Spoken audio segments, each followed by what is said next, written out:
हिंदवी स्वराज्याचे संस्थापक छत्रपती शिवाजी महाराज, महात्मा ज्योतिराव फुले, सावित्रीबाई फुले, पुण्यश्लोक अहिल्यादेवी होळकर, महात्मा बसवेश्वर, नरवीर राजे उमाजी नाईक, बहिर्जी नाईक, अण्णाभाऊ साठे आणि ज्या महामानवामुळे मी आज तुमच्या समोर बोलायला उभा आहे ते विश्वरत्न डॉक्टर बाबासाहेब आंबेडकर, या सर्व महापुरुषांना मी सर्वप्रथम विनम्र अभिवादन करतो। कवठेमंकाळ ही पुण्यभूमी आहे, कारण कर्नाटक, आंध्र, महाराष्ट्र, गोवा या तिन्ही राज्यातील करोडो लोकांचं आराध्य दैवत श्री बिरोबा हे आरेवाडीमध्ये आहेत। महाकाल आणि महाकाली, बिरोबा हे महाकालाचं रूप आहे आणि महिषासूर मर्दिनी महाकाली हे आपल्या कवठेमंकाळची सर्वांची आराध्य देवी आहे। गिरलिंगेश्वर आणि दंडोबा यांच्या पवन स्पर्शानं पावन झालेली ही कवठेमंकाळची भूमी असल्यामुळं ही आपल्या सर्वांच्यासाठी पुण्यभूमी आहे। आणि अशा पुण्यभूमीमध्ये जत विधानसभा मतदारसंघातील मायबाप जनतेने मला विधानसभेचा सदस्य म्हणून निवडून दिलं आणि त्याबद्दल तुम्ही सर्वजण माझा सन्मान करताय, हे माझं भाग्य आहे, माझ्यासाठी आनंदाची बाब आहे। अशा या देखण्या कार्यक्रमामध्ये एक बहुजनाचा मुलगा जो आपल्या समोर अर्जुन पुरस्कार प्राप्त सचिन खिलारी जे आटपाडीचे करगणीचे आहेत त्यांचाही सन्मान या कार्यक्रमामध्ये तुम्ही सर्वांनी ठेवलेला आहे। ते स्वतः उपस्थित आहेत। डॉक्टर रवींद्र अरळी साहेब ज्यांच्या नेतृत्वामध्ये हा कार्यक्रम होतोय ते माननीय राहुल गावडे, माननीय शशिकांत भजबळे सर, माननीय रमेश नानाखोत, युवा नेते कवठेमंकाळ तालुका बाळासाहेब हजारे, भाजपाचे नेते शिरूर माननीय राजू पाटोळे, माननीय जयसिंग तात्या, माननीय अक्षय हक्के, माननीय अमोल गोरड, वैभव मोठे, माननीय राजाराम पाटील सर, माननीय मिलिंद कोरे, माननीय खरमाटे साहेब, ज्येष्ठ नेते माननीय बाळासाहेब गुरव, माननीय माझे मित्र संजय बनसोडे, अन्य सगळे पत्रकार मित्र इथं उपस्थित आहेत। आणखी मान्यवर आहेत, तानाजीराव वेंगर आहेत, श्रीकांत हजारे आहेत, बाकी सगळे डॉक्टर टीम सगळी इथं उपस्थित आहेत आणि तुम्ही सगळेजण असंख्य लोक या कार्यक्रमासाठी उपस्थित आहात, त्याबद्दल तुम्हा सर्वांचं मी मनापासून आभार व्यक्त करतो। खरं तर कवठेमंकाळला कार्यक्रम आज उद्या करत जरा उशीर झाला, त्यांचा सारखा दबाव होता माझ्यावरती की तुम्ही वेळ द्या। मग एकदा दोनदा हा कार्यक्रम पुढे गेला, पण आज 7 तारखेला हा कार्यक्रम घ्यायचं निश्चित झालं। मला काय अपेक्षित नव्हतं की इतक्या मोठ्या संख्येनं तुम्ही उपस्थित राहाल, कारण आता राहुलनं जे भाषण केलं ते भाषण जरा वेगळ्या पद्धतीचं होतं। कवठेमंकाळसाठी जरा ते मला वाटतंय नवीन पेरणी आहे। संजय रावनी लिडरशिप केली पाहिजे याची। त्यांनी जी मांडणी केलेली आहे ती मांडणी खरं तर वेगळ्या धाटणीची मांडणी होती आणि आपल्या सर्वांच्यासाठी ती महत्वाची होती। आता त्यातून तुम्ही किती बोध घेताय मला माहित नाही, पण जर बोध तुम्ही घेतला तर निश्चितपणे कवठेमंकाळमध्ये क्रांती होऊ शकते। इतकी क्रांती करण्याची क्षमता इथल्या लोकांच्या मध्ये आहे, इथल्या भूमीमध्ये आहे आणि त्यामुळं तुम्ही क्रांती कराल अशी मला अपेक्षा आहे। आज कवठेमंकाळमध्ये माझा सन्मान होतोय, बऱ्याच जणांच्या नजरा या कार्यक्रमाकडे नक्कीच लागल्या असतील, कारण कसं काय ह्याचा काय मतदारसंघ नाही, इथं कसं काय कार्यक्रम पोरं घ्यायला लागलेत अशा लोकांच्या राजकारण म्हटलं तर त्या सगळ्या बाबी होतात। परंतु सांगली जिल्हा आहे, सांगली जिल्ह्यातला कवठेमंकाळ एक महत्वाचा तालुका आहे आणि या तालुक्यावरती सातत्यानं अन्याय झालाय। म्हणजे जिल्ह्यातले जे अनेक तालुके आहेत त्यात कवठेमंकाळ पण आहे। काही वेळ संधी कवठेमंकाळ तालुक्याला मिळाली होती, पण त्यातून जे परिवर्तन होणं अपेक्षित होतं ते परिवर्तन आपल्याला होताना दिसत नाही. ही आजची परिस्थिती आहे. आपण काय नुसतं टीकात्मक बोलतोय अशातला भाग नाही, परंतु कवठेमहांकाळ, जत, खानापूर, आटपाडी हे सांगली जिल्ह्यातले जे 4 तालुके आहेत, या तालुक्यांच्या वरती सातत्यानं अन्याय झाला आणि त्यामध्ये काही बदल व्हायचा असेल तर लोकांच्या मधून उठाव होण्याची आवश्यकता आहे आणि तो उठाव तुम्ही आम्ही करण्याची गरज आहे असं मला वाटतंय. आता कवठेमहांकाळमध्ये बरेच विषय आहेत. आता त्यांनी विषय मांडला की बाबांनो, जो उपजिल्हा रुग्णालय आहे ते 100 बेडचं झालं पाहिजे आणि खरी गोष्ट आहे की गरीब लोक जास्तीत जास्त हे सरकारी दवाखान्यामध्ये जातात आणि तिथं चांगल्या सुविधा असणं हे गरजेचं आहे आणि त्यामुळे आमचं जतला पण उपजिल्हा रुग्णालय तयार आहे, परंतु तिथं स्टाफ नसल्यामुळे अजून ते चालूच झालं नाही. आणि डॉक्टर साहेब आर्ली साहेब कुठे आहेत, काल त्याला पर्याय आम्ही काढलाय. जिल्ह्याचे कलेक्टर साहेब माननीय राजा दयानिधी साहेब यांनी आणि आम्ही असा एक पर्याय काढलाय की ते काही संस्था हे हॉस्पिटल सरकारी चालवायला घेतात आणि त्यांना जिल्हा नियोजन मधून आपण फंड द्यायचा असतो. तर आपल्या जिल्हा नियोजनची तयारी अशी झाली की होय, आम्ही जर एखाद्या चांगल्या संस्थेनं हा दवाखाना चालवायला घेतला तर त्याचा सगळा खर्च आमची जिल्हा नियोजन देईल. आणि मी परवा आरोग्यमंत्री महोदयांना भेटलो आणि त्यांना मी असा प्रस्ताव मांडला. ते म्हटले, अरे हा प्रस्ताव नवीन आहे आमच्यासाठी. तर म्हटलं हे करता येतंय, तुम्ही तसा विचार करावा. कलेक्टर साहेबांचा आणि आरोग्यमंत्री महोदयांचं मी बोलणं करून दिलं आणि मग त्यांना तो प्रस्ताव मान्य झाला, पटला. त्यांनी सांगितलं की तुम्ही प्रस्ताव पाठवून द्या, आम्ही याला मान्यता देतो. जर पुढच्या 8-15 दिवसात ती मान्यता मिळाली तर आपला दवाखाना जतचा म्हणजे आता तो चालू होईल. आणि मी आता सोमवारी जाऊन परत माननीय मुख्यमंत्री महोदयांना भेटतो की कवठेमहांकाळसाठी आमच्या लोकांची मागणी आहे की तो 100 बेडचा दवाखाना झाला पाहिजे आणि त्याला लागणारा सगळा स्टाफ तात्काळ दिला पाहिजे. मी इथला आमदार नाही, डिस्टर्ब करणं माझं काम नाही, परंतु लोकांची जर भावना असेल की गोपीचंद हा विषय मांडला पाहिजे तर माझं कर्तव्य आहे, ते माझं काम आहे. आणि मी तुम्हाला सोमवार मंगळवार पर्यंत माननीय मुख्यमंत्री महोदयांना भेटून तसं पत्र देईन, माननीय आरोग्यमंत्री महोदयांना भेटेन आणि तशा पद्धतीची कारवाई करण्याची मी विनंती त्यांना करेन. त्याबद्दल तुम्ही चिंता करू नका.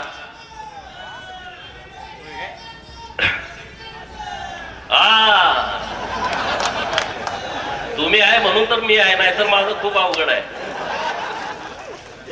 लोक म्हणतात गोपीचंदची जिरली पाहिजे, पण अशी माणसं जिरू देत नाहीत. त्यामुळे जे म्हणतायत गोपीचंदची जिरवा, त्यांची अनेक वेळा जिरलेली तुम्ही बघितली आणि पुढे कायम जिरेल.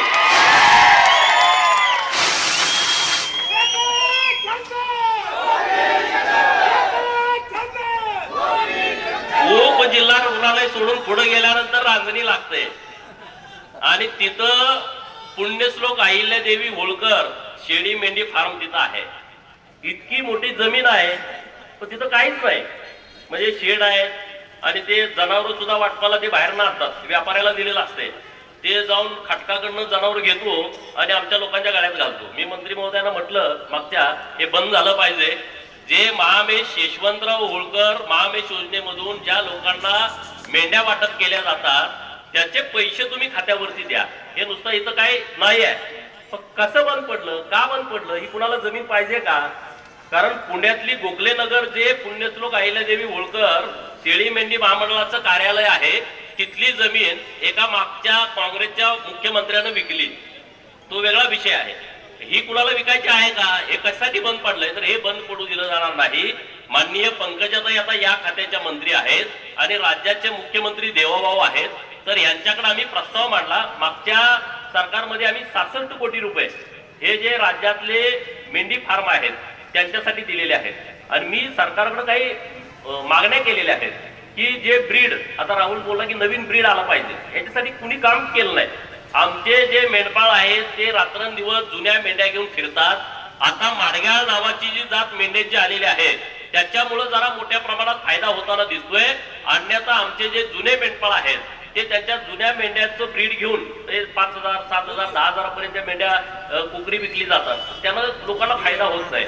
आणि म्हणून मी स्वतः या सगळ्या विषयामध्ये लक्ष घातलेलं आहे. आणि आता चांगले ब्रीड बकरे असतील किंवा बोकड असतील हे लोकांना कसे पुरवता येतील अशा पद्धतीचा सरकारच्या माध्यमातून आपला प्रयत्न सुरू आहे. मेंढपाळ जे रानामध्ये आपण म्हणतो कोकणात जातात आणि कोकणातली लोक पाऊस पडल्यानंतर आपल्या इकडे येतात, तर त्यांच्याकडे घोडी आहेत आणि ते घोड्यावरती सगळं साहित्य ते लादतात आणि रोज 35 किलोमीटर एक मेंढपाळ चालतो. किती? एक मेंढपाळ सकाळी मेंढ्या सोडल्यानंतर संध्याकाळी मेंढ्या वाड्यात घालेपर्यंत तो 35 किलोमीटर चालतो. आणि त्या घोड्यावरती सगळं साहित्य, त्याचं सगळं खाटला असते, त्याच्यावरती सगळं पाल उभा करायचं, सगळी ताडपदरी असते, कोकरी असतात, कुत्री असतात, कोंबडी असतात, त्यांचं धान्य असतं, आतरून पांघरून सगळं असतं. तर मी सरकारनं विनंती अशी केली की आता हे किती दिवस चालणार? तुम्ही आम्हाला 50 HP चा ट्रॅक्टर हा तुम्ही आम्हाला द्या, त्याचं 75% सबसिडी सरकारनं द्यावी, 15% बँकेचं कर्ज असेल आणि 10% आमचा लाभार्थी भरेल. तर तत्वतः सरकारनं या योजनेला मान्यता दिलेली आहे की 50 HP चा ट्रॅक्टर पहिल्यांदा काही लोकांना द्यायचा आणि त्याचा रिझल्ट कसा येतोय त्या पद्धतीनं पुढे ते वाढवत राहायचं. आणि हा ट्रॅक्टर दिल्याच्या नंतर त्याच्यावरती सोलर पॅनेल पण लावायचं की जेणेकरून वाड्यावरती संध्याकाळी त्याला पूर्णपणे सोलरच्या माध्यमातून लाईट पण मिळेल. अशा पद्धतीची एक योजना आपण सरकारच्या माध्यमातून करतोय. असे नवीन नवीन प्रयोग विधान परिषदेचा सदस्य तुमच्यामुळे झाल्याच्या नंतर असे अनेक विषय आपल्याला सरकारच्या माध्यमातून करता आलेले आहेत. भटका विमुक्त समाज मोठ्या प्रमाणात या राज्यामध्ये जवळपास 51 जमाती भटक्या विमुक्तामध्ये आहेत आणि 346 टोटल जमाती आहेत त्या ओबीसी मध्ये आहेत. तर त्यांचे अनेक विषय आहेत, अनेक प्रश्न आहेत. मी आता आल्यानंतर माळी नावाचा मुलगा मला भेटला आणि तो काय म्हणतोय की कवठे मंकाळमध्ये 1000 पाला अशी आहेत, आकडा मागे पुढे असू शकतो. त्यांना मला सांगितलं की त्या लोकांना स्वतःचं घरच नाही, जे लोक पालामध्ये राहतात. आता त्यांना मला निवेदन आता दिलेलं आहे. मग अशी पालं राज्यामध्ये किती आहेत की ज्यांना स्वतःचं घर नाही, ज्यांचं रेशन कार्डामध्ये नाव नाही, ज्यांचं मतदान कार्ड यादीमध्ये नाव नाही, मतदान ओळखपत्र त्याच्याकडे नाही, आधार कार्ड नाही. अशी असंख्य लोक जी छोट्या छोट्या समाजाची आहेत आणि ती अखंड महाराष्ट्रभर राहत आहेत, त्यांच्यासाठी काम करण्याची आवश्यकता आहे. आणि मी त्या सगळ्या महाराष्ट्रातल्या लोकांना कवठे मंकाळ मधून आश्वस्त करतो की होय, मी तुमची बाजू सरकारकडे लावून धरतोय आणि सरकारच्या माध्यमातून तुमच्यासाठी वेगळं बजेट सरकारनं द्यावं अशी मी मागणी माननीय मुख्यमंत्री देवाभाऊंच्याकडे केलेली आहे. आणि देवाभाऊ मुख्यमंत्री असल्यामुळे हे प्रश्न सुटू शकतात. प्रस्थापित महाराष्ट्रातला पुढारी महाराष्ट्राचा मुख्यमंत्री झाल्याच्या नंतर या महाराष्ट्रातल्या गोरगरिबांचे प्रश्न सुटू शकत नाहीत. कारण तो मुख्यमंत्री झाला असतो पै पाहुण्यांना स्थिर स्थावर करण्यासाठी. कुठल्या पाहुण्याला कारखाना द्यायचा, कुठला कारखाना बंद पाडायचा, कारण तुम्हाला माहित आहे यांना कुठलं काम जमत नाही. आता समजा उदाहरणार्थ जयंतराव पाटील कुठलं स्वतः काम करू शकतात का? नाही करू शकतात, कारण ते कायम सत्तेमध्ये होतं आणि सत्तेत असल्यानंतर काम करायची गरज राहत नाही.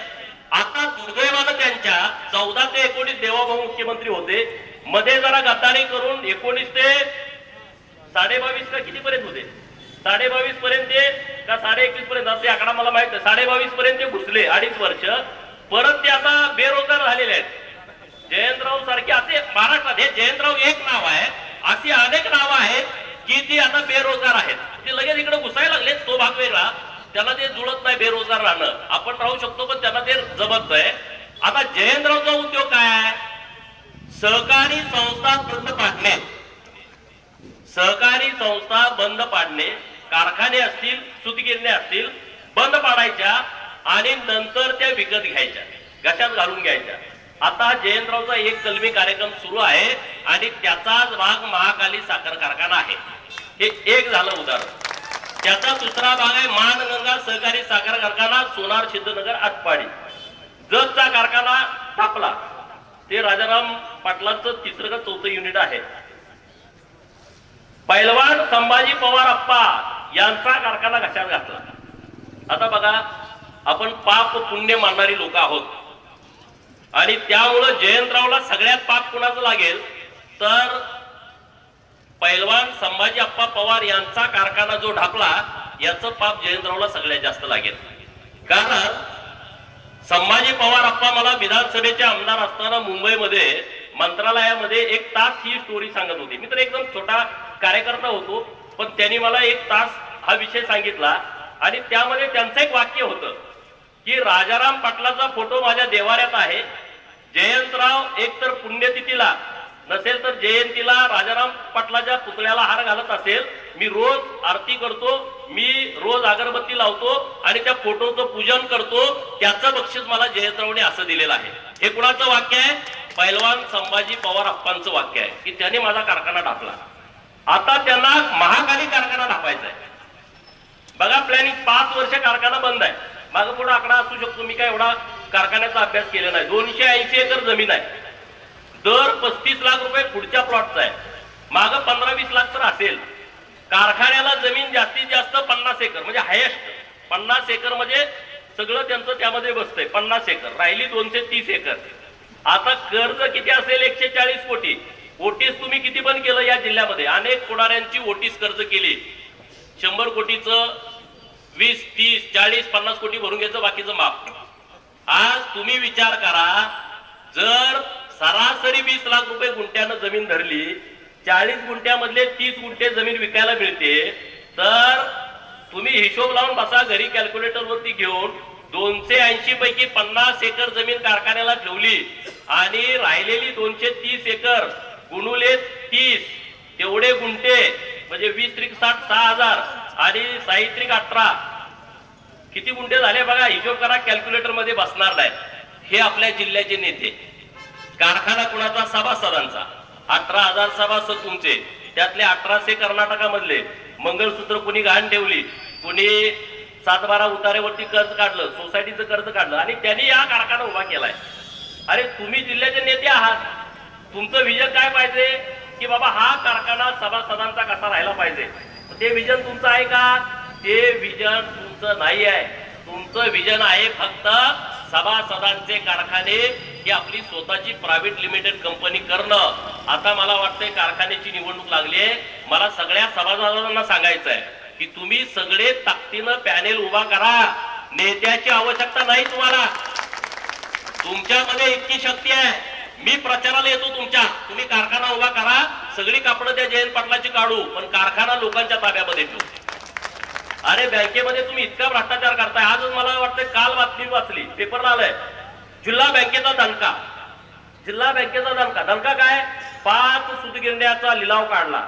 अरे लिलाव काय? ही त्याच लोकांना परत त्या सूतगिरण्या द्यायच्या आहेत. 100 कोटी कर्ज असलं का त्या 20 कोटीला द्यायचे आहेत. हा दणका असतो का?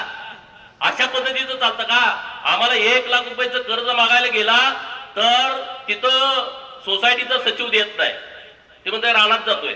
ऊस आहे का? कापूस आहे का? तुमचं डाळिंबाची बाग आहे का? द्राक्षाची बाग आहे का? मग तुम्हाला आम्हाला कर्ज मिळतंय. 1 लाख रुपये थकीत राहिलं, बँकेत साहेब आपल्या दारामध्ये येत आहे, तुम्ही पैसे कधी भरताय? नाहीतर आम्ही तुमचं नोटीस काढतो, 101 करतो, अमुक करतो, तमुक करतो, लिलाव काढतो. अरे बाबांनो, ज्यांनी हे कारखाने बुडवले, खाल्ले, त्या लोकांचं तुम्ही काहीच करत नाही. आमच्या गरीब लोकांच्या पाठीमागे तुम्ही लागलाय.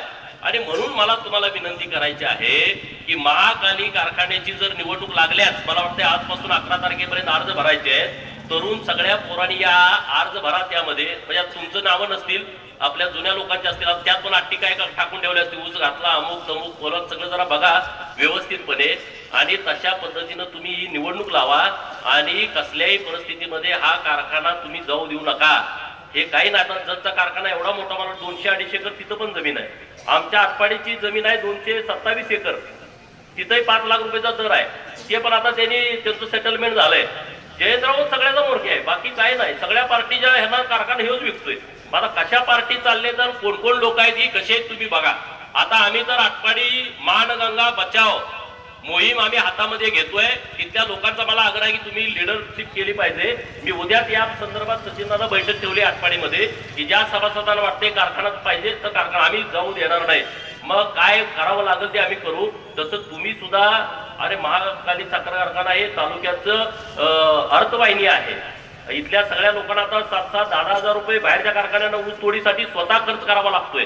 तर आता कारखाना पाणी नव्हतं तेव्हा कारखाना सभासदांचा होता. आता पाणी आलं आणि सभासदांचा कारखाना राहत नाही, तो प्रायव्हेट लोकांचा होतोय. जतला पाणी गेलं तिथला कारखाना प्रायव्हेट लोकांचा होतोय. आटपाडीला पाणी आलंय सगळ्या ठिकाणी, तिथला आता कारखाना प्रायव्हेट करायचा आहे. म्हणजे हे कुठलं धोरण आहे? हे कुठलं जयंतरावचं समाजकारण आहे? हे कुठल्या तालुक्याचं आणि जिल्ह्याचं आणि लोकांचं हित हे लोक जोपासतायत. हे सगळं बेगडी आणि नाटकी सगळा विषय होता. यांना बोलणारं कुणी नाही. तुम्ही या विषयावरती बोला. मी काय, माझा काय वैयक्तिक शत्रू नाही जयंत पाटील, माझा त्याचा बांधाला बांध नाही. परंतु तुम्ही जी भूमिका जिल्ह्याच्या बाबतीमध्ये घेताय, का नाही कवठेमंकाळला एखादा मोठा कारखाना आला? का कवठेमंकाळ मधल्या तरुणांच्या हाताला काम इथल्या इथं मिळत नाही? आटपाडीमध्ये का नाही एखादी एमआयडीसी आली? तुम्ही एवढे वर्ष सत्तेमध्ये आहे, एवढे वर्ष तुमच्याकडं मंत्रालयामधलं महत्वाची पद तुमच्याकडे होती, जतला का नाही मिळाला? आता मी आमदार होण्यापूर्वी मी प्रयत्न केला तर 1,500 एकरामध्ये एमआयडीसीला मंजुरी सरकारनं दिलेली आहे. आता मी साधा माणूस आहे, छोटा माणूस आहे. मी काय तेव्हा विधानसभेचा आमदार नव्हतो, मी विधान परिषदेचा आमदार होतो आणि माझा तालुका पण जत नव्हता. मी तिथं उभा राहणार याची शाश्वती पण नव्हती. पण मला तिथल्या लोकांच्यासाठी काहीतरी करावं वाटलं म्हणून एका साध्या आमदारानं विधान परिषदेचा प्रयत्न केला. तर 1,500 एकरामधली एमआयडीसी येऊ शकते, तर कवठेमंकाळला का नाही? हा तुम्ही प्रश्न स्वतःला विचारा. सरकारमध्ये राहिलेली माणसं आहेत 15-15 वर्ष, जिल्ह्यामध्ये मोठं नेतृत्व. यांनी ठरवलं तर काही झालं असतं, पण यांना काही करायचं नाही. तुम्हाला गुलाम म्हणून तुम्ही राहायला पाहिजे. ते आल्याच्या नंतर तुम्ही त्यांच्या मागे पुढे पळायला पाहिजे, त्यांचे बॅनर लावले पाहिजेत, फटाकड्या उडवल्या पाहिजेत, त्यांच्या बरोबरचा एक फोटो काढून तुम्ही घरात भिंतीवर नेऊन लावला पाहिजे. माझी आणि जयंतरावची ओळख आहे, ह्याच्या पलीकडं काही नाही. आणि ह्यातून तुम्ही बाहेर पडा, त्याचा काही उपयोग नाही आहे. बहुजन समाजाला तर माझी विनंती आहे, राजकारणाशिवाय तुम्हाला सन्मान मिळू शकणार नाही, अजिबात मिळणार नाही. आज मी एकटा आमदार आहे. जिल्ह्यातल्या कुठल्याही बहुजनानं माझ्याकडे यायचं, गरीब मराठ्यापासून सगळ्या लोकांनी. तुमचं काम करून देण्याची जबाबदारी माझी, कुठल्याही मतदारसंघातला असा. मला शिराळ्या वाळल्यापासून लोक माझ्याकडे येतात, आमचं असं असं काम आहे, तुम्ही करून द्या. परंतु हे एका दोघांचं काम नाही मित्रांनो. एक गोपीचंद आमदार झाला म्हणून प्रश्न निकाली निघत नाही. असे असंख्य गोपीचंद महाराष्ट्रामध्ये तयार व्हावे लागतील. असंख्य लोकांना लढावं लागेल. तुम्हाला संघर्ष करायची तुमची तयारी असली पाहिजे. पोलीस स्टेशन तुमच्यावर केसेस पडणार, जेलमध्ये तर जावं लागणार, गेलं पाहिजे. तुम्ही ज्याला लढायचं आहे ना, ज्याला काम करायचं आहे, ज्याला बदल करायचा आहे, त्यानं या सगळ्या गोष्टींना सामोरं गेलंच पाहिजे असं माझं मत आहे. आणि तुम्ही त्या बाबतीमध्ये सामाजिक जीवनामध्ये काम करताना तुम्ही सगळ्या विषयामध्ये अशा बाबतीमध्ये पुढे येण्याची आवश्यकता आहे. अरे आपल्या पाठीमाग बिरोबाचा आशीर्वाद आहे, तुम्ही लक्षात घ्या. बिरोबाचा आशीर्वाद आणि डॉक्टर बाबासाहेब आंबेडकरांच्या संविधानाची शक्ती जर तुम्ही आम्ही एकत्रित केले ना, तुम्हाला कोणीच अडवू शकत नाही. इतकी ताकद या दोन्ही विषयामध्ये आहे. आणि ते विषय घेऊन आपण पुढे जाण्याची आवश्यकता आहे. तुम्ही जर ते विषय घेऊन पुढे नाही गेला तर काही होणार नाही. त्यामुळे तुम्ही विचार करा या सगळ्या बाबतीमध्ये. कवठेमंकाळ तालुक्यामध्ये आता बऱ्याच ठिकाणी पाणी आलेलं आहे. एखादं दुसऱ्या गावात पाणी नसेल, मला वाटतंय वरच्या टेंबूचं टप्पा क्रमांक 6चं पाणी जे यायचं आहे तेवढीच गावं राहिली, बाकीची सगळी पाणी आता सगळ्या गावात आलेलं आहे. आता मला तुम्ही सांगा, किती निवडणुका झाल्या? 5-5 वर्षामध्ये 5-5 मीटर सुद्धा काम झालं नाही, परंतु निवडणुका त्याच्यावरती झाल्या. एकटा देवाभाऊ 14ला मुख्यमंत्री झाल्याच्या नंतर, संजयराव तुम्हाला मान्य करावं लागेल, नागपूरमध्ये राहणारा माणूस, त्यांचं इकडं देणं घेणं नाही. इस्लामपूर वाल्याला जतची काळजी वाटली नाही, सांगलीवाल्यांना जतची काळजी वाटली नाही, तासगाववाल्यांना आटपाडीची काळजी वाटली नाही, परंतु इथून 800 किलोमीटर नागपूरला राहणाऱ्या देवाभाऊंना काळजी वाटली की सांगली जिल्ह्यातल्या प्रत्येक दुष्काळी गावामध्ये पाणी गेलं पाहिजे आणि त्यासाठी हजारो कोटी रुपये त्यांनी उपलब्ध करून दिले. आता तुम्ही विचार करा, देवाभाऊ नुसत्या सांगलीचा विषय नाही, अख्ख्या महाराष्ट्रातला दुष्काळ मिटवण्याची क्षमता त्या नेतृत्वामध्ये. मी काय उगाच त्यांचं कौतुक करत नाही, त्यांच्याकडे ती हिंमत आहे, त्यांच्याकडे ती ताकद आहे. एकट्याच जतला 2000 कोटी रुपये दिले. आणि जयंतराव जलसंपदा खात्याचे मंत्री होते, त्यांनी किती दिले तर तुम्ही सगळे पत्रकार हिशोब काढा, द्या लोकांना, द्या ना समोरासमोर. 2.5 वर्ष जयंतराव जलसंपदा खात्याचे मंत्री होते, त्यांच्याकडे सगळ्या दुष्काळी योजना करण्याचे अधिकार होते. आणि देवाभाऊ आता 2.5 वर्ष जलसंपदा खात्याचे मंत्री होते, त्यांनी किती महाराष्ट्रातल्या योजनांना पैसे दिले आणि जयंतरावनी किती दिले? जयंतराव 2.5 वर्ष महाराष्ट्राचे जलसंपदा खात्याचे मंत्री असताना 5 योजनाला पैसे दिले. किती? 5 योजनाला. आणि देवाभाऊ राज्याचे जलसंपदा मंत्री झाल्यानंतर 125 योजनाला पैसे दिले. किती किती फरक आहे? किती? मग आता कुणाला नेता मानायचं? आता तुम्ही तर मानत नाही, पण जे त्यांना कार्यकर्ते जे आहेत ते नेता मानतील, त्यांनी तर आज पहिला बेताडावरचा जयेंद्ररावचा फोटो काढून गुपचूप तर नदीत नेऊन टाकला पाहिजे. गुपचूप. जरा तुम्हाला इज्जत जाईल पै पाहुण्यात, लय रुबाबादी केलेला असतोय, पण काय उपयोग नाही रे. त्यांचं गाव आहे कासेगाव, हे तुम्हाला माहित आहे ना सगळ्यांना. कासेगाव मधलं पोलीस स्टेशन भाड्याच्या इमारतीमध्ये आहे. मी तुमच्या बरोबर बोलत असताना कवटेमंकाळचं तरी आपल्या सरकारच्या स्वतःच्या हद्दीत आहे, पण जयंतरावच्या गावचं पोलीस स्टेशन हे आता भाड्याच्या इमारतीमध्ये आहे. संजयराव ह्याच्यावरती अग्रलेख लिहा उद्या. इस्लामपूरच्या पोलिसांना अजून स्वतःला राहायचं हक्काचं निवासस्थान नाही आहे. ह्या लोकांनी आपल्या जिल्ह्याचं 20-20 वर्ष राजकारण केलं, हे सगळ्यात मोठं दुर्दैव आहे. ह्याचं मला सगळ्यात वाईट वाटतंय की ज्यांच्याकडे विजन नाही, जे काम करू शकत नाहीत. आता आम्ही जतसाठी, आटपाडीसाठी कार्डियाक अँब्युलन्स मागं मी लावून धरला होता विषय. डॉक्टर साहेब, कार्डियाक अँब्युलन्स तुम्ही बघितलं, एकाला 50,000 रुपये भाडं घेतात. इथून पुण्याला जायचं म्हटलं तर सर्वसामान्य लोकांची ती कपॅसिटी नाही आहे. आता आटपाडीची अँब्युलन्स आली आहे आणि पुढच्या महिन्यात जतची येईल गरिबांसाठी. अरे तुमच्याकडे सगळे आहेत ना. 800 कोटी रुपये जिल्हा नियोजन मध्ये पैसे आहेत. आपल्या नुसत्या जिल्ह्याचं बजेट 800-900 कोटी रुपयाचं आहे. कुणाला दिलं तुम्ही? किती नंदीवाल्यांच्या वस्तीवरती तुम्ही रस्ते केले? किती लोणारी समाजाला तुम्ही निधी दिला जिल्हा नियोजन मधून? गरीब लोक जे आहेत वाड्या वस्त्यावरती राहतात, अरे त्यांचा लोकप्रतिनिधी नाही, पण लोकप्रतिनिधीचं काम आहे समान वाटप झालं पाहिजे. ज्या लोकांना आमदाराकडे जाता येत नाही त्या लोकांच्याकडे आपण गेलं पाहिजे. आणि म्हणून मी जतच्या लोकांनी मला निवडून दिलंय. मी पहिल्यांदा सांगितलं माझ्या सगळ्या सहकाऱ्यांना की ज्या लोकांना कधीच राजकीय पद मिळालं नाही त्या लोकांना पहिल्यांदा आपण पद देऊ, आपण मागच्या लाईनीमध्ये बसू आणि त्यांना पुढच्या लाईनीमध्ये बसवू. हे धोरण आम्ही आता जतमध्ये राबवतोय. जे आमच्या अधिकारात असेल तेवढं. आमच्याकडे काही मोठे अधिकार नाहीत, पण जे अधिकार आमच्याकडे आहेत आमदार म्हणून ते आम्ही डॉक्टर साहेब आम्ही ठरवून सगळ्या लोकांना न्याय देतोय. तशी भूमिका आम्ही घेतली आहे. या जिल्ह्यामध्ये वसंत दादा पाटील आणि राजाराम पाटील 2 गट, आता पण येतं पेपरला छापून 2 गट. अरे कशासाठी गट? कसले गट? मी जबाबदारीनं बोलतोय. वसंत दादांच्या पासून जयंतराव पाटलांच्या पर्यंत जेवढे नेते या जिल्ह्यामध्ये झाले त्यांच्या 100 पट काम हे एकट्या नागनाथांना नायकोडींनी केलंय. हे मान्य करायला पाहिजे सगळ्यांनी. नागनाथांना नायकोडींनी ते आपल्याला मतं मागायला आले नाहीत, ते निवडणुकीला उभे राहिले नाहीत, पण त्यांच्यामुळं कृष्णेचं पाणी हे जतला मिळू शकतं, कृष्णेचं पाणी हे कवटेमंकाळला मिळू शकतं, हे आटपाडीला, हे खानापूरला, हे सांगोल्याला, हे मंगळवेढ्याला, हे तिकडं फलटणला, मानला, खटावला, अलीकडच्या दुष्काळी भागाला हे कृष्णेचं पाणी मिळू शकतं. ही संकल्पना पहिल्यांदा नागनाथांना नायकोडींनी मांडली. राजाराम पाटलाचे 4-4 ठिकाणी पुतळे बसले, पण नागनाथांनाचा बसू शकला नाही. का हो? एखाद्या गार्डनला नाव नाही, एखाद्या इमारतीला नाव नाही. माझी मागणी आहे सरकारकडे की टेंबू योजनेला नागनाथांना नायकोडींचं नाव दिलंच पाहिजे. आणि त्यांचा तालुका इस्लामपूर आहे.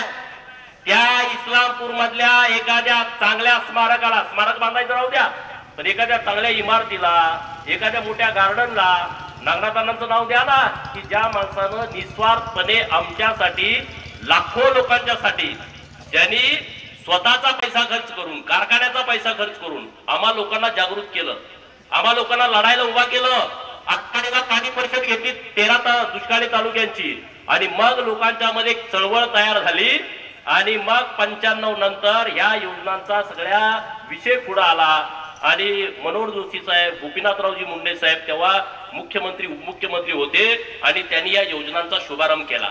पण त्याची सुरुवात 92 साली ही नागनाथ अण्णा नायकवडींनी केली. मोठ्या लाखोच्या सभा घ्यायचे, गावागावात जायचे, त्यांचा स्वतःचा काहीच विषय नव्हता. आणि म्हणून नागनाथ अण्णा आपल्यासाठी खूप महत्वाचा आहे. दुष्काळी भागातल्या तरुणांच्या मनामध्ये नागनाथ अण्णांच्या विषयी एक वेगळी आस्था असायला पाहिजे. राजकारण जाऊ दे बाकीकडं, पण नागनाथ अण्णांच्या मुळे आज आम्ही पाणी पितोय. नागनाथ अण्णांच्या मुळे आज आमच्या जीवनामध्ये बदल झालाय. नागनाथ अण्णांच्या मुळे आमच्या रानामध्ये पाणी आलं, तिथं ऊस होतोय, तिथं मका होतोय, तिथं कापूस होतोय, तिथं डाळिंब आलंय, तिथं द्राक्ष आलंय. आणि त्या उत्पन्नातून आमची आता पोरं शिकायला लागलेले आहेत, शाणी व्हायला लागलेले आहेत, मोठी व्हायला लागलेत. त्यामुळं नागनाथ अण्णा हे आपल्यासाठी खूप महत्वाचा विषय आहे आणि तो विषय आपण सगळ्यांनी पुढे घेऊन जाण्याची आवश्यकता आहे. कुणाला काय वाटू दे ते त्याच्याशी आपल्याला देणं घेणं नाही. आणि या जिल्ह्याला एक मोठी पार्श्वभूमी आहे, या तालुक्याला पण मोठी पार्श्वभूमी आहे. हा कारखाना उभा करताना स्वर्गीय नानासाहेब सगरे साहेब, माननीय जगदाळे साहेब, पंडितराव जगदाळे साहेब, माननीय सेंडगे बापू, विठ्ठलराव कोळेकर बापू, असे अनेक माणसं असतील, असंख्य असतील, आणखी नावं मला माहित नसतील. त्या भागातला मला इतकं लोकांची जुन्या नावं माहित नाहीत. या लोकांनी काम केलं, या लोकांनी योगदान दिलं की कारखाना उभा राहायला पाहिजे, सभासदांचा असला पाहिजे आणि त्यातून लोकांना मदत झाली पाहिजे. आज ती परिस्थिती आहे का? आज ती परिस्थिती नाही. हा कारखाना पूर्वी पैलवानांना मदत करायचा, पैलवानांना दत्तक घ्यायचा. आज कुठं आहे? कारखानाच बंद आहे. कामगार देशदोडीला लागले. कोरोनाच्या काळात काही कामगारांचा मृत्यू झाला. आज त्या कामगारांच्या बायका रोजगारात जातात इतर ठिकाणी. काय सन्मान राहिला सांगा ना. आज त्या कारखान्यामध्ये ऑफिसर म्हणून काम करणारा एखादा अधिकारी, आज त्याची मिसेस, त्याची पत्नी जर इतर ठिकाणी कामाला जात असेल तर त्या कुटुंबाची काय अवस्था झाली असेल? हे कशामुळं, हे कशासाठी? या सगळ्या विषयामध्ये आपण जाण्याची आवश्यकता आहे. कवठे मंकाळ तालुक्यामध्ये आपल्या तरुणांची एक फौज तयार करा. तुम्हाला कसली अडचण आली मला सांगा, मी तुमच्या बरोबर ठामपणे उभा आहे. तुम्हाला कुठली कसली अडचण येऊ देत नाही. कुणी खोटं केलं, पोलीस स्टेशनला त्रास दिला, तुमच्यावरती चुकीचे खटले दाखल केले, काही होणार नाही. पण तुम्ही एक चळवळ तयार करा, एकत्रित या आणि आपली सुरुवात करा जोरदार. जिल्हा परिषद पंचायत समितीला सुरुवात होते का बघा, विचार करून एक चांगलं पॅनेल तगडं उभा करा ना एका बाजूला. बघा कसा दणका होऊन जातोय. हे राजकारणामध्ये प्रचंड ताकद असते. तुम्ही जरा केलं ना ते होऊ शकतं. आता मला नगरपालिकेचे कामगार भेटले, स्वच्छता करणारे कामगार. म्हणजे आमची नगरपालिका इतके दिवस झाले अजून आम्हाला परमनंटच केलं नाही. आमचं ते यादीत नाव आलं, आता आले होते ना. अरे कोण बघणार? कुणी तर बघितलं पाहिजे. गरीब माणसं आहेत, स्वच्छता करणारी लोक म्हणजे गरीब लोक आहेत. त्याची कुणी तर बाजू घेतली पाहिजे ना. मोठ्याची बाजू कुणी घेईल? गरिबांची बाजू घेईल. आता सांगलीमध्ये 1200 कर्मचारी असे आहेत की त्या कर्मचाऱ्यांना अजून परमनंटच केलं नाही. ते मानधनावरती आहेत. 1986 ला मानधनावरती लागणारे कर्मचारी अजून मानधनावरती आहेत. माझा जन्म 82चा आहे. म्हणजे तुम्ही विचार करा, आज ती लोक 1200 लोक आज गरीब गरीब गरीब लोक आहेत. मुंबईमध्ये मंत्रालयाला पाठी घालतात. आम्ही आता ती फाईल पुटअप केलेली आहे. काही दिवसामध्ये त्यांचं परमनंट ऑर्डर सरकारच्या माध्यमातून निघेल. हे उद्योग सुरू आहेत आपल्या सांगली जिल्ह्यामध्ये. आणि त्यामुळे या विषयामध्ये कवठे मंकाळ तालुक्यानं, आता बाकीच्या तिकडे आपण हात घालायला नको, पण कवठे मंकाळमध्ये आपण विषय घेऊ शकतो. पूर्वी कवठे मंकाळ आणि आटपाडी असा मतदारसंघ होता. ते असतं तर बरं झालं असतं, मला जतला जावं लागलं नसतं. आणि आता परत पुनर्रचना आहे, काही घडू शकतं. सांगली जिल्ह्यात कुठेही तुम्ही चालताय त्यामुळे काय नाही, पुनर्रचना आहे. आता 2019 पूर्वी 2026 ला परत मतदारसंघाची पुनर्रचना होते. त्यामुळं कवठे मंकाळ आता काही लोक बोलतात आता मतदारसंघ पण वाढणार आहे. त्यामुळं कवठे मंकाळ स्वतःच एक विधानसभा क्षेत्र होऊ शकतं. त्यामध्ये ते खरी खोटी माहिती नाही, पण 2 लोकसभा होणार किंवा विधानसभेचे मतदारसंघ छोटे छोटे होणार असं एक लोकांच्या मध्ये चर्चा आहे. मंत्रालयात पण चर्चा आहे, लोकांच्या पण अधिकृत नाही. उद्या मनात गोपीचंद पडळकरने अशी घोषणा केली, असा काही विषय नाही. मी काही तेवढा मोठा माणूस पण नाही, परंतु असं होऊ शकतं. त्यामुळे तयारी लागा, काही चिंता करू नका. आपल्याला काहीतरी करावं लागेल. मी लोकसभेला उभा राहिलो तेव्हा तुम्ही मला चांगली मदत केली होती 2019च्या लोकसभेला, बरोबर ना. सगळे फाटकी फाटकी माणसं आम्ही एकत्रित झालो. गावात आता ते गट तसाच आहे. ग्रामपंचायतला ती लोक लढतात. बऱ्याच गावामध्ये तसंच आहे. मला फोन करतात ते तेव्हाचा आपला गट झालाय, आता आम्ही सरपंच झालोय. तेव्हाचा गट होता, आता आपला डेप्युटी सरपंच झालाय. आपले 4 सदस्य निवडून आलेले आहेत. एखादा विचार पेरला ना तो लोकांच्या पर्यंत खोलवर जातो.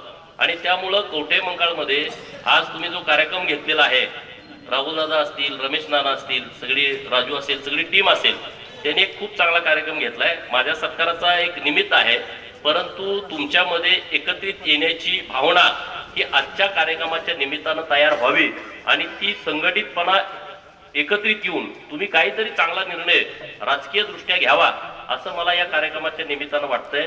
कवठे मंकाळमध्ये माझा सन्मान होतोय ही माझ्यासाठी खूप अभिमानाची आणि आनंदाची बाब आहे. कारण माझं कवठे मंकाळशी खूप संबंध आहे. संजय भाऊ तर मला मी 2002 सालापासून तुम्हा सगळ्यांना ओळखतोय आणि तेव्हापासून तुम्ही मला बघितलंय. मी काय फार मोठ्या घरातला अशातला भाग नाही, पण बाहेरच्या लोकांना वाटणार ह्याला काहीतरी लॉटरी लागली, पण त्यांना माहित नाही मी काय काय केलंय. मुंबईच्या वगैरे लोकांना वाटणार ह्यो काय मध्येच घुसलाय, ह्यो नुसता पवारांना बोलतोय त्याच्यावरच आमदार झालाय का, पण त्यांना माहित नाही आपण काय काय इकडं कार्यक्रम केलेले आहेत, सामाजिक कार्यक्रम केलेले आहेत, किती वेळा जेलमध्ये गेलोय, माझ्यावरती केस टाकलेल्या. त्यांना वाटतं अरे हो काय असंच आहे काय, त्यांना माहित नाही. ज्यांनी माझ्यावरती केस टाकली तेव्हा त्यांच्या चड्या फाटक्या होत्या आणि मी सफारी गाडीतनं फिरत होतो, परंतु त्यांच्याकडे सत्ता असल्यामुळं आता त्या विषयावरती बोलायचं नसतंय. ती लोक आता नाहीत, त्यामुळे त्या विषयावरती मी बोलत नाही. जीवन माणसाची कापडं काढता येतील, बाकीच्या लोकांवरती बोलणं उचित होत नाही. परंतु जतकरांनी माझा खूप सन्मान केला. विधानसभेमध्ये त्यांनी मला पाठवलं, मला पाडण्याचा अनेक लोकांनी प्रयत्न केला. अनेकांना वाटतच नव्हतं की मी निवडून येईल, कारण ते त्यांच्या पाहुण्याला फोन करायचे, ते माझ्या विरोधात असायचे, म्हणजे येत नाही निवडून, ते तिकडं वर रिपोर्ट करायचे पास, हे येत नसते. पण मला कॉन्फिडन्स होता. डॉक्टर आरडी साहेब, आमची सगळी टीम भाजपची आणि सगळ्या महायुतीची, आम्ही खूप चांगल्या पद्धतीने नियोजन करत होतो आणि लोकांना वाटत होतं की गोपीचंद हा जतमधून आमदार झाला पाहिजे. सगळ्यात जास्त जयंतरावची झोप उडाली होती. जयंतराव झोपलंच नाही. जयंतराव हा एकदम कपटी आणि नीच माणूस असल्यामुळं तो आयुष्यात समाधानी राहत नाही. अहो, मी जेव्हा विधान परिषदेचा आमदार झालो, माणूस एखादा हलकट आणि नीच कसा असू शकतो, लोक म्हणजे गोपीचंद काही बोलतो. आता तुम्ही सांगा, मी विधान परिषदेचा आमदार झालो, माझ्या बरोबर सगळेच आमदार, उद्धव ठाकरे साहेब असतील, आपल्या नीलम गोरेताई असतील, शशिकांत शिंदे हे राष्ट्रवादीतून तेव्हा आमदार झाले, अमोल मिटकरी हे राष्ट्रवादीतून आमदार झाले, अन्य असतील 9 जण आम्ही होतो. आणि तेव्हा कोरोनाचा काळ होता आणि उद्धव साहेबांनी शपथ घेतली तेव्हा ते आमदार नव्हते. आणि आमदार झाल्यानंतर 6 महिन्याच्या आतमध्ये शपथ घेतल्यानंतर 6 महिन्याच्या आत आमदार व्हावं लागते. मग त्यांनी विनंती केली मोदी साहेबांना, कोरोनाचा काळ होता, सगळं लॉकडाऊन होतं, कोण कोणाला भेटत नव्हतं, बोलत नव्हतं. त्यांनी विनंती केली की आता माझं 6 महिने वेळ संपती आहे आणि जर मी आमदार नाही झालो तर सरकार पडतंय. मोदी साहेब मोठ्या मनाचा माणूस, त्यांनी मान्यता दिली. आता आपल्याला वाटतं पडलंच पाहिजे, असंच झालंय म्हटल्यावरती आपल्याला वाटतं ना कार्यकर्ता म्हणून हे कशाला व्हायचं, पण त्यांनी विनंती मान्य केली आणि त्यांनी निवडणूक लावली. निवडणूक पूर्ण बिनविरोध, सगळ्यांचं ठरलं की निवडणूक बिनविरोध. आता आम्हाला निरोप आले, आम्ही गेलो तिकडं, अर्ज वगैरे सगळं भरणं झालं. गुप्त होतं, ते कुणालाच माहित नव्हतं कुणाचा अर्ज भरणार काय, टीव्हीवरती वेगळीच नावं होती. आणि जेव्हा छाननी होती तेव्हा प्रदेश कार्यालयामध्ये मी बसलो होतो. सगळे उमेदवार आम्ही सगळे प्रदेश कार्यालयामध्ये होतो. आम्ही काय तिकडे जायचा विषय नाही, पार्टीचे वकील होते. आणि माझा फोन सायलेंट, देवाभाऊंचे 4-5 मिस कॉल, चंद्रकांत दादांचे 4-5 मिस कॉल. परत मी मोबाईल घेतला तर एवढे मिस कॉल पडले. मी फोन लावला, अरे तू कुठं आहे? मी म्हटलं प्रदेश कार्यालयामध्ये आहे. अरे ताबडतोब जा म्हटले, तिथं तुझ्यावरती आक्षेप घेतलाय. म्हटलं माझ्यावर आक्षेप घेण्यासारखं काहीच नाही, आपल्याकडे काही प्रॉपर्टी नाही, इन्कम टॅक्स नाही, काही मानगड नाही. तोपर्यंत एका DYSPचा फोन आला की तिथून गृहमंत्री अनिल देसाईंचा फोन आलाय SP साहेबांना आणि त्यांनी तात्काळ तुमच्याविषयीची माहिती मागवलेली आहे. म्हणजे गुन्ह्याची दुसरं काय, आणि तुम्ही लपवलंय, खोटं आहे, ॲफिडेव्हिट चुकीचं घातलंय आणि अशाची माहिती मागवली. मग मी तिथून गेलो विधान भवनामध्ये, काही 2 मिनिटाचं अंतर चालत गेलो आणि बघतोय तिथं तर छाननी सुरू झाली आणि ते 2 आमदार उठले राष्ट्रवादीचे. ते म्हणजे आमचा आक्षेप आहे, आमचा आक्षेप आहे. ते निवडणूक निर्णयात गेलो, अहो आक्षेप काय, तुम्ही अजून सगळे अर्ज माझ्या कस्टडीत आहेत, तुम्ही वाचले नाहीत, तुम्ही आक्षेप कसं घेणार? तुम्ही अर्ज वाचा आणि मग आक्षेप घ्या. दुसऱ्यांदा बोलले, तिसऱ्यांदा बोलले, आक्षेप आहे. अहो ते म्हणले अर्ज आमच्याकडे, तुम्ही आक्षेप नाही, नाही आमचं वेगळा आक्षेप आहे. काय तर गोपीचंद पडळकर यांनी तुम्हाला खोटी माहिती दिलेली आहे आणि त्यांचा अर्ज तुम्ही बाद करा. मग त्यांनी एक नियम वाचून दाखवला. ते म्हणले अर्ज आम्हाला बाद करता येत नाही, तुम्ही हायकोर्टामध्ये जावा. हे प्लॅनिंग कुणाचं? जयंतराव. म्हणजे ही निवडणूक बिनविरोध आहे. मी त्यांच्या पार्टीचा सदस्य नाही, त्यांच्या पार्टीनं मला आमदार केलं नाही, पण ह्याची उगत जळायला लागली आहे. ह्यानं सगळे वकील कामाला लावले. तिथला सरकारी वकील एक त्यांचा कुत्रा होता, तो कागद द्यायला. अरे म्हणलं मी काय असाच पुढारी झालोय का? आणि मग ह्याची साल्टी निघून गेली. याने एवढं व्याप केलं जयंतरावची, पण त्याचा काही उपयोग झाला नाही. मग आता ही वृत्ती चांगली आहे का वाईट आहे सांगा? म्हणजे मी त्यांना नीच म्हणतो. आता काय काय परवड, ही काय संस्कृती आहे का? अरे कसली ही संस्कृती आहे का? एक गरीबाचं पोरग विधान परिषदेचा आमदार होतोय, ते तुमच्या पक्षाचा सदस्य नाही, तुमच्या पार्टीमुळे होत नाही. माझा नेता मला आमदार करतोय आणि तुम्हाला त्याला बाद करा. आता तर मग कसं झालं सर बघा ना, जतमध्ये काय परिस्थिती झाली असेल. जतमध्ये त्यांनी एवढे प्रयत्न केले, पण त्यांचा उपयोग नाही. त्यांची ती क्षमता नाही. त्यांनी त्यांच्या पोरासाठी जत तालुका 1-2 वर्षापूर्वी चाचपणी केली. तुमच्या आलासच पेपरला पण बातम्या आल्या होत्या की जतमध्ये त्यांच्या पोराला उभा करायचा आहे, पण ते काही मेळ बसत नाही. लोकांचं त्यांच्या बाजूने लोकमत नाही. परत त्यांनी प्रयोग केला हातकणंगले लोकसभा, तिथं पण मेळ बसला नाही. सर्वेच येत नाही. ते सर्वेतले एकदम हुशार आहे, तुम्हाला माहिती आहे, लय हुशार आहे. कार्यक्रम करतोय, टप्प्यात आल्यावर कार्यक्रम करतोय. अरे आम्ही टप्प्यात आणून करतोय.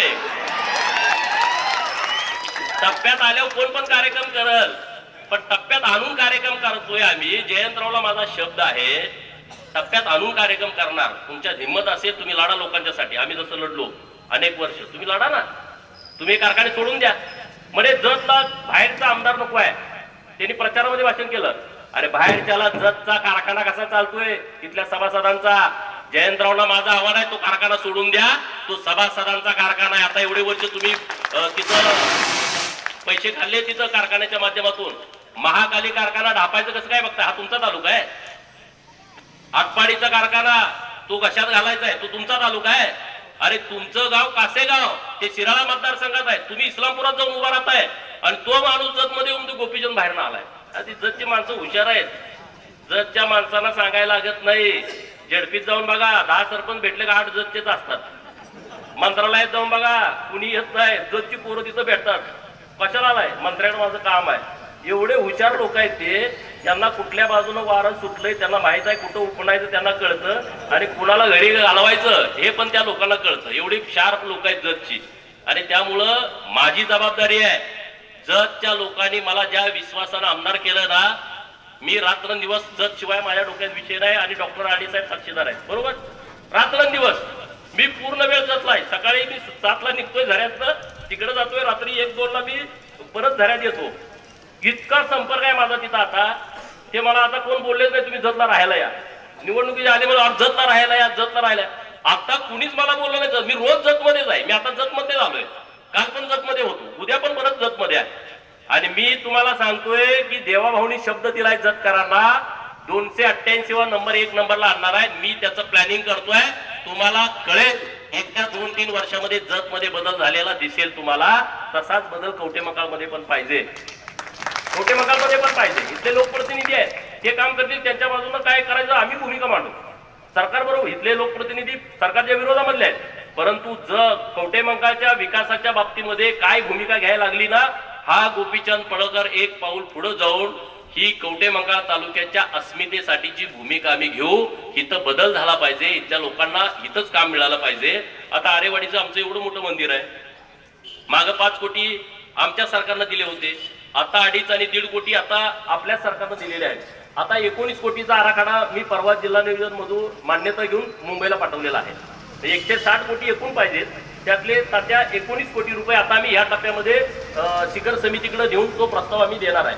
आता महाकाली मंदिराचं पण आता आम्हाला लोकांनी निवेदन दिलं की तिथं काय काम करण्याची आवश्यकता आहे. तर ते काम झालेलं दिसेल तुम्हाला. अजिबात चिंता करू नका, अजिबात काळजी करू नका.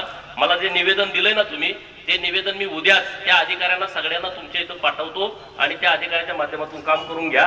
ते जर नाही काम झालं तर मी कुठल्याही माझ्या आमदार मित्राला विनंती करेल आणि त्यांचे 5-25 लाख रुपयाचा फंड मी या मंदिरासाठी देऊ शकतो. माझे अनेक मित्र विधान परिषदेमध्ये आहेत, सदाभाऊ आहेत आपले, राखीव गडे आमचा, आणि त्यांचा फंड आपल्याला महाराष्ट्रभर वापरता येतो. काही चिंता करू नका. आणि डॉक्टर साहेब आता वेटिंग मध्ये आहेत, त्यामुळे ते झालं तर मग सोन्याहून पिवळं, मग काय कोणाला दुसऱ्याच्या फंडाची तुम्हाला आवश्यकता भासणार नाही. आता देवाभाऊकडे आम्ही विनंती केलेली आहे, बघू आता काय होतं. डॉक्टर साहेब स्थार आता कुठं नेमके आहेत त्या पद्धतीनं ते होईल. पण डॉक्टर साहेबांनी खरं तर मला पहिल्यांदा जतला निवडणूक लढवावं हे त्यांनी मला माझ्या डोक्यात घातलं. की बाबा तुम्ही इथं येऊन निवडणूक लढवा, इथं तुम्ही आलं पाहिजे. अहो मी म्हटलं मी बाहेरचा आहे, परत विरोध म्हणजे होऊ द्या, काय व्हायचं ते होऊ द्या, पण तुम्ही आला तरच तिथं मेळ लागू शकतो. तिथं एवढं वातावरण गडूळ झालं की महाराज एक मध्ये उठला आमच्या विरोधात, आता काय बोलावं तर अडचण, त्यांनी एकदम रान पेटवून टाकलं काहीच कारण नसताना. परत वेगवेगळे विषय पुढे आले. शेवटच्या दिवसापर्यंत सगळा गोंधळ, कुणाचा संभ्रम, कुणाला काही कळत नव्हतं, पण लोक एकदम ठामपणे बाजूनं होती. मला 38-39,000च्या मतानं मला निवडून देणं हे काय सोपं काम नव्हतं. त्या लोकांनी दिलं. अहो ते शरद पवारचं नातू 1100 मतानं आलंय, 1-1.5 लाखानं पडलंय, 1-1.5 लाखानं पडला नातू. त्यांचा चेहरा अख्खा वापरून सगळं झालं, पण काय उपयोग झाला नाही. अरे आपण तर गरीब माणसं आहोत, राजकारणामध्ये खूप अवघड आहे. एवढं तुम्हाला विधानसभेचा सदस्य होऊ देणं हे फार कठीण काम आहे आताच्या परिस्थितीमध्ये. पण लोकांच्या मध्ये प्रचंड जागृती आहे. एखादा कार्यकर्ता जर ताकदीनं पुढे आला तर लोक त्याला डोक्यावरती घेतात हे तुम्ही समजून चाला. तुम्हाला त्रास होईल थोडा, तुमच्याकडे पैसे नसतील, तुमच्याकडे यंत्रणा नसेल, पण लोक तुम्ही जर प्रामाणिक असाल, तुमच्यामध्ये लढण्याची तयारी असेल, कुणालाही भिडायची तयारी असेल, लोक तुम्हाला मागं पडू देत नाहीत. कारण लोक कायम पडत्याचीच बाजू घेतात. मला अनुभव आहे. तुम्ही जोपर्यंत पडत्या बाजूला असताना लोक तुमच्या बाजूने ताकदीने उभा राहतात. आणि जो श्रीमंत आहे त्याला किती पण असू द्या, पण त्याला एकदम असा फार घुटण्यावरच आणते. त्याला ते निवडून येत असेल, काही होत असेल, पण त्याला एकदम अशी रांगायला होती. लोकांचा हा स्वभाव आहे आणि त्यामुळं अशा पद्धतीने आपण पुढे जाण्याची आवश्यकता आहे. आता सांगा, सचिन खिलारी यांना 3 कोटी रुपयाचं पारितोषिक मिळालं. लोणारी समाजातला एका मायनर समाजातला मुलगा आहे. सचिनचा आदर्श तुम्ही घ्यायला पाहिजे. मोदी साहेबांनी त्यांना फोन केला, फोनवरती त्यांच्याशी बोलले. मोदी साहेबांनी परत त्यांना दिल्लीत बोलावलं, त्यांच्या सगळ्या खेळाडूंची चर्चा केली, त्यांना सोबत घेतलं, जेवायला बसवलं, सगळं केलं. हे कशामुळे झालं? त्यांच्याकडं क्वालिटी होती, त्यांनी मेहनत घेतली आणि स्वतःला सिद्ध केलं. म्हणून मोदी साहेब त्यांना फोनवरती बोलले.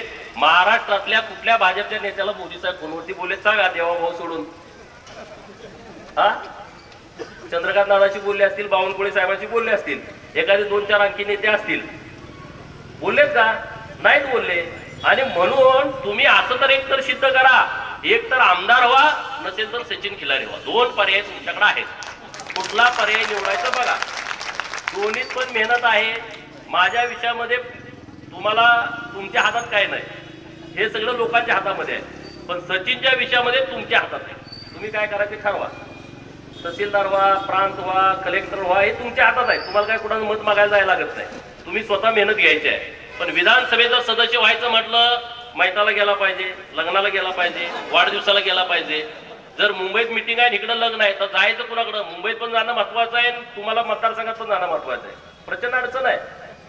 कारण लोकप्रतिनिधीच्या बाबतीमध्ये लोकांना वाटतंय तसं नाही, अरे यांचं लय बरं चाललंय, तशी परिस्थिती नाही. तसं तुम्ही समजू नका. आमदारांना सगळ्या तुम्ही शिव्या घालता, अरे काय पुढार आहे, त्यांना काय कमी आहे, यांना असं आहे तसं आहे, काही नाही रे. मुंबईमध्ये तुम्ही आला ना मंत्रालयाच्या पुढं, आमदाराच्या खिशाला बिल्ला नसला तर तुम्हाला आमदार थटून गेला तरी कळत नाही हो आमदार आहे म्हणून.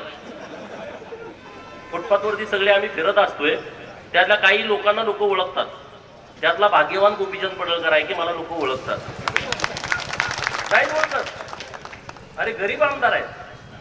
अनेक आमदार, त्यांच्याकडे कारखाना नाही, त्यांच्याकडे सुतगिरणी नाही, त्यांच्याकडे बँक नाही, पण ते लोकांची कामं करून तिथं आलेले आहेत. अनेक असे प्रस्थापित आहेत. तो विषय वेगळा. त्याचा आजोबा होता, त्याचा बाप होता, त्याचा चुलता होता, तो पण आहे. पोराची व्यवस्था बघतोय 25 वर्ष कधी होते. आमदाराचा पोरगा आमदार होणं सोपं आहे, पण नवीन कुटुंबातला पोरगा आमदार होणं हे फार अवघड आहे. त्याला आधीच बदनाम करून टाकते. तो नालायक आहे, तो असा आहे, तो गुंड आहे. मला गुंड म्हणून त्याने आधी पब्लिश केला. गोपीचंद पडळकर गुंड आहे. तुम्हाला वाटतंय का? रमेश नाना वाटतंय का मी गुंड आहे? नाही वाटत. पण मी जरचा आमदार झालो, सन्मान काय असतोय? अमोल मिटकरी आमदार साहेब मला भेटले. तुम्हाला माहिती आहे माझं त्यांचं एकदम सारखं फायटिंग व्हायची. पण विधानसभेमध्ये मी गेलो, अधिवेशन होतं आणि मी असं चाललो होतो, त्यांनी माझ्या हाताला धरलं. हो पडळकर साहेब, बोला की म्हटलं काय झालं? व्हायला मांडलं म्हटलं तुम्हाला, तुम्ही दुसऱ्या मतदारसंघात जाऊन आमदार झाला, अमोल मिटकरी आमदार साहेबांनी माझं अभिनंदन करणं हा जतकरांनी दिलेला मला सन्मान आहे, हा जतकरांचा सुद्धा सन्मान आहे. त्यांना माहित आहे ना आमदार होणं एवढं सोपं नाही. त्यांनाही कुणी तर माझ्याविषयी चुकीचं फिडिंग केली, असंच आहे आपला बोलून बोलून आमदार झालाय. परंतु तिथल्या लोकांनी मला आमदार केलं आणि अमोल मिटकरींनी माझं अभिनंदन करणं मी हा माझा सन्मान समजतो आणि जतच्या तालुक्याच्या लोकांचा पण सन्मान समजतो. जतच्या लोकांनी मला एका उंचीवरती नेलेलं आहे आणि आज कवठेमंकाळच्या लोकांनी जतकरांच्या माध्यमातून मला आमदारकी मिळाली आणि म्हणून तुम्ही माझा सन्मान करताय. माझी जबाबदारी वाढते. आज मी सन्मान करून गेलो आणि माझं काम संपलं असं नाही. उद्यापासून मला फोन येतील, तहसीलदार साहेबांना काम आहे, पोलीस स्टेशनला माझं काम आहे, ते माझं कर्तव्य आहे. तुम्ही उद्या जरी मला कुठलं काम सांगितले, जबाबदारी सांगितली, तर ते काम करणं माझी जबाबदारी आहे आणि त्यामुळे मी निश्चितपणे तुमच्या सगळ्यांच्या पाठीशी ठामपणे उभं राहील. पण कवठेमंकाळ पूर्णतः बदललं पाहिजे अशी आपल्या सगळ्यांचीच भावना असली पाहिजे. आहेच भावना, पण त्यामध्ये काहीतरी निर्णय झाले पाहिजेत. एखादी चांगली मोठी MIDC आली पाहिजे. माझा प्रयत्न सुरू आहे जतला एखादा मोठा प्रकल्प यावा आणि मला देवाभाऊनी शब्द दिला, उदय सामंत साहेबांनी शब्द दिला, आता ते दावोसला जाऊन आले की एक प्रकल्प आम्ही जतला देतोय. मला ज्या दिवशी जतला एक प्रकल्प मिळेल त्या दिवशी माझ्या आयुष्यातला सगळ्यात मोठा आनंदाचा क्षण असेल की 1000-2000 कोटीचा एक प्रकल्प जतसाठी येतोय. आता मी परवा पण त्यासाठीच गेलो होतो की म्हटलं मला एक प्रकल्प द्या, विनंती केली तर 100% तो मिळतोय. आपल्या इथं मिळू शकतो ना. कवठेमंकाळला पण काही भाग असा आहे की तो खडकाळच आहे, पाणी आलं तरी तिथं काही होऊ शकत नाही. जतमध्ये असा भाग आहे पाणी आलं तर काही बदल होणार नाही. म्हणजे जमीन आटपाडीमध्ये आता सगळीकडे पाणी आलं पण जमीनच इतकी खडकाळ आहे की त्यामध्ये पाण्यानं काही होऊ शकत नाही. तर त्याच्यासाठी जशी अशी जमीन आहे तिथं आपल्याला काहीतरी प्रकल्प आणावे लागतील आणि जिथं पिकाऊ जमीन आहे तिथं काही अडचणच नाही. जतमध्ये काही जमीन पिकाऊ आहे आणि काही जमीन प्रचंड खडकाळ आहे. कवठेमंकाळ तालुक्यात पण काही गावं असे आहेत की तिथं प्रचंड खडकाळ जमीन आहे. आटपाडी तालुक्यात अशी जमीन आहे JCB त्या रानात गेलं 1 तास चालवलं तर 4 तास त्याचे मोडतात. त्याला परवडतच नाही 1 तास काम करायचं, पण नाईलाज होतो. अशी जमीन आहे. तर त्याच्याबद्दल पिकाचं नियोजन, रोजगार हमीच्या योजना या आपण गावात राबवल्या पाहिजेत आणि त्यासाठीचा प्रयत्न आपण सगळ्या सरपंचापासून सगळ्या लोकांनी करण्याची आवश्यकता आहे आणि तो आपण सगळ्यांनी करावा अशी मी तुम्हाला विनंती करतो. माझा मान सन्मान सत्कार केला त्याबद्दल सर्व मंडळींचं. राहुल तर चांगला बोलतोय, मला माहित नव्हतं एवढा चांगला बोलतोय. मी पहिल्यांदा त्यांना ऐकलं. रमेश नाना काय बोलले नाही, राजू पण काय बोलला नाही. तुम्ही आता पुढच्या कार्यक्रमात बोला, कारण आपण बोलायला शिकलं पाहिजे. हे आपलं व्यासपीठ आहे, तुम्हाला दुसरीकडे कोणी बोलू देत नाही. ते आपलं व्यासपीठ लावायचं आणि आपणच बोलायचं. मोठ्या कार्यक्रमात तुम्ही कुठल्या बोललाय का, तुम्हाला कोणी बोलू दिलंय का?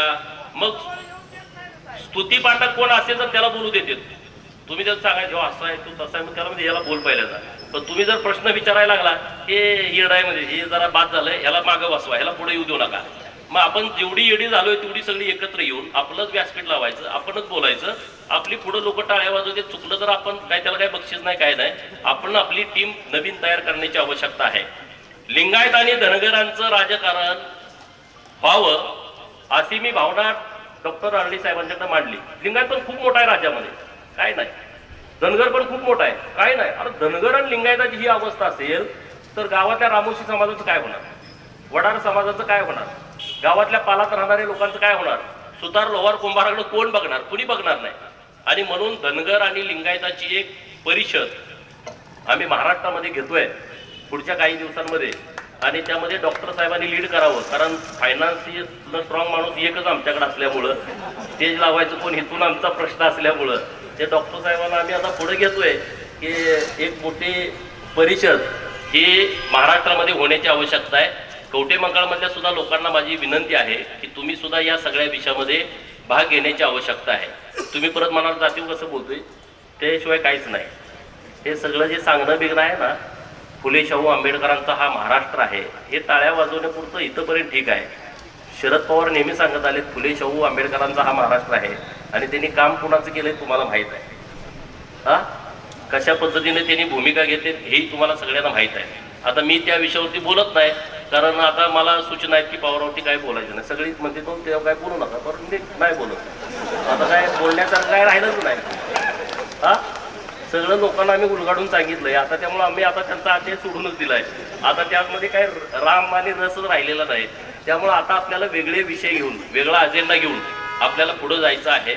या अधिवेशनामध्ये सगळ्या बहुजनांचे विषय, सगळ्या गोरगरिबांचे, शेतकऱ्यांचे, कष्टकऱ्यांचे विषय मी सभागृहामध्ये मांडण्याचा प्रयत्न करणार आहे. अर्थसंकल्पीय अधिवेशन असल्यामुळं तुमचे काही विषय असतील वेगळे तुम्ही सगळ्यांच्याकडे तर ते सुचवा. आपण त्या पद्धतीनं राज्य सरकारकडे आपण भूमिका घेऊ, तिथं आपण विषय लावून धरू. परंतु देवाभाऊ मुख्यमंत्री झाल्याच्यामुळं आपल्या सगळ्यांना न्याय मोठ्या प्रमाणात मिळणार आहे.